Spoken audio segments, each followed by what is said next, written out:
Hello and welcome to this month's Fraud in the News. I'm Mason Wilder, Research Specialist here at the ACFE, and this month I'm joined by our Content Manager, Mandy Moody. Hello. So this month we're going to try and cut the time down a little because we've gone a little bit longer than we wanted to in the previous months, but we'll still be discussing $2 billion fraud busts and one particularly crazy weekend with a fraudster and their embezzled funds. So starting off, we want to talk about FBI and Department of Justice joint operation they announced in early April that was a case involving an international fraud ring that scammed Medicare out of $1.2 billion. Can I say the name?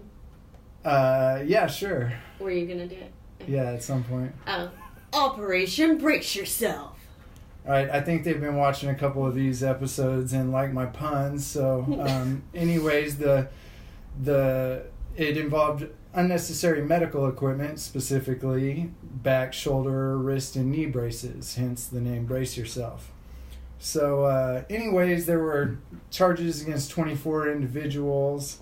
And what the scam was is apparently there were call centers in the Philippines and Latin America that were calling people to see if they were Medicare beneficiaries. And once they verified their coverage, they then sold that information onto medical equipment companies that got together with telemedicine companies to issue prescriptions for these braces for people on Medicare, whether or not they needed them. And then the companies paid kickbacks to the doctors for writing these prescriptions without ever having met any of these patients, just on phone calls, which is what telemedicine is. So 1.2 billion, Medicare was actually billed 1.7 billion, but paid out 1.2 billion, and then those proceeds were laundered through complex shell company networks and spent on luxury goods, as is often the case. So there were the telemedicine angle of this was kind of interesting, and this also kind of an undersold aspect to this case was that the personal information of hundreds of thousands of Medicare beneficiaries was compromised in as this fraud scheme was carried out. Crazy. So what are some of the takeaways from this? You know, we had in 2018 another huge healthcare fraud bust that we were talking about earlier with about 600 people. Again, lots of money involved. What do you take away from this one? Right. Well, that one that you're referring to was one of our top five scandalous fraud stories of 2018, and it was a little bit bigger scale in terms of the amount of defendants and companies involved and everything. But I think that this shows a commitment on behalf of authorities to continue pursuing these large-scale, complex fraud networks for healthcare fraud and holding people accountable. So another thing, like I mentioned, I think this illustrates some of the fraud risks involved with telemedicine companies when you're not actually having to go see a doctor, and maybe it's a little bit easier for the doctor to be willing to write a bogus prescription. And then obviously these medical equipment companies are incentivizing that fraud for the doctors by paying kickbacks and bribes. And and then my favorite part of the story is that I think the name of the operation shows that you can take yourself seriously, as these law enforcement agents do, and do a good job, but still have a little bit of fun at the same time. So the government makes jokes. Yeah. How about that? Woo! Well, so the other story I wanted to talk about was another $1 billion scheme, and something that we often get asked is, after Madoff, you know, how do these schemes still happen? Did we learn anything? And to be honest, the answer is, no. Not really? Not really. So a couple weeks ago in Sherman Oaks, 3 people were charged with running a Ponzi scheme. They were a luxury real estate firm. The head guy was based in Sherman Oaks, California. Robert Shapiro, not to be confused with OJ's lawyer, Robert Shapiro, but these three were targeting the elderly and doing what we always say is your number one red flag, right? Which, if it sounds too good to be true, it usually is. So they're promising 5 to 10% returns.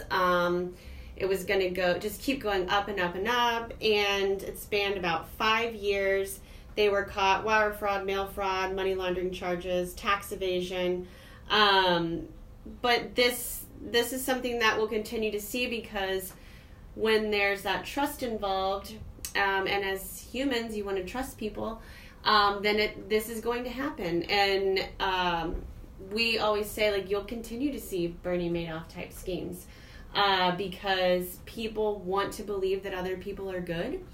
And especially when you have a lack of controls on the end of the victim, if they're elderly people answering a phone call, or if you hear what these people were doing, saying, oh, I used this and I trusted him, so you should do this too, then that inherent trust is there. And that's what we see with a lot of affinity fraud as well, is when that inherent trust is there, then you already have that, and you can take it so much farther. I think this story is just one more illustration of the fact that guaranteed returns on an investment are probably the number one red flag of a Ponzi scheme. Nobody can ever guarantee you a 10% annual return on an investment, no matter what they say. So if anybody ever tries to tell you that should automatically raise red flags. Mm-hmm. And, I think with these as well is get outside opinion before you invest your money. You consult an accountant, consult your attorneys, make sure you're looking into these companies, and also looking at feedback from other, looking online and seeing what people are saying about different companies. Yeah, as long as it's not George Stephanopoulos, because apparently he was one of the investors in this Ponzi scheme. So. Which I guess he's also considered elderly, which doesn't look good for us, but... Anyways, on to, how we always like to kind of finish up with a can't make this fraud up story. And so, Mandy, you want to do the honors here? Yeah, so this one is, it kind of touches on what can happen to small businesses when you have one employee that steals a lot of money. And during Fraud Week, we see this a lot, and we try and do a lot of education around the simple things that you can do as a small business, segregation of duties, rotating roles, background checks. But in this case, this accountant was working at a car servicing chain called Mr. Clutch, which Mason is so excited to share puns based around the name of the company, Mr. Clutch. So remember that, because you'll need that later when he starts busting out his jokes. So he embezzled $340,000 over several months in 2018, and what's devastating is that almost bankrupted the company. They apparently had to borrow money from family payroll members and some people went unpaid for months. Yeah, so $340K might not sound like a lot compared to the cases we just talked about, but for a small business, that's everything. And so he took that money. He was feeling bullied at work and decided to go on a weekend of madness. Now, to me, that's staying up till midnight watching Law & Order SVU. But to him, it was going out and partying with drugs and women in one weekend and blowing about $220,000 in one weekend at a club in London. So that was his weekend of madness, and a way to really stick it to his company. And, what can we learn from this? It's those simple controls, right? Right, and he also had a previous conviction for embezzling funds, and so had Mr. Clutch done proper due diligence, then they probably would not have hired this guy in the first place. And so, always look into the people that are going to be handling your money. Unfortunately, in a lot of cases, people don't have charges pressed against them for committing fraud at small businesses or large businesses because those businesses don't want to admit that they have a problem with fraud. Mm-hmm. And so there's no paper trail, so to speak. Yeah, or they settle. Right. And they just fire somebody and then people go on to do it again. Right, because there's no real record of that. But, in this case, there was a record. They just didn't miss it, or they missed it. And this guy, apparently, according to his defense, had been bullied at work, and this sent him into a spiral of misery and low self-esteem that involved an addiction to call girls and partying, which he eventually spent all the money on. So I guess you could say this Mr. Clutch employee just couldn't put the brakes on his addictions, and ultimately his career stalled out.